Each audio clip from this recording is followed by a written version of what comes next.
জানেন কি, আমরা জীবনে সবসময় উল্টোটা ভাবি বা করি। বেশিরভাগ ক্ষেত্রে প্রথমে আমরা ভাবি সংসার খরচ করব, তারপরে মাসের শেষে কিছু বাঁচলে আমরা সঞ্চয় করব। আর সেই ক্ষেত্রে আমাদের সঞ্চয় করে ওঠা হয় না। যদিও সঞ্চয় করি এক দু মাস করার পরে, তাও কোনো বিপদে আমাদের সেটা ভেঙে দিতে হয়।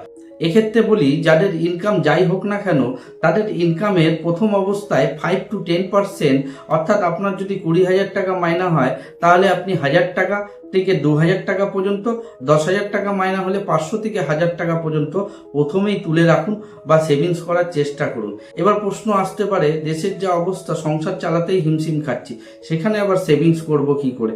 এক্ষেত্রে আপনাদের বলি, আপনি যদি একটা মোবাইল কেনেন বা বাড়িতে ফ্রিজ কেনেন বা বাইক কেনেন, সেক্ষেত্রে আপনি ইএমআইটা আপনার সংসার খরচের আগে গিয়ে কিন্তু ব্যাংকে তুলে রাখেন, কারণ সেখানে আপনাদের প্যানিক বা ভয় কাজ করে। সেই সেম প্রিন্সিপাল আপনাদের সেভিংসের ক্ষেত্রে করতে হবে, তাহলেই আপনারা সেভিংস করতে পারবেন।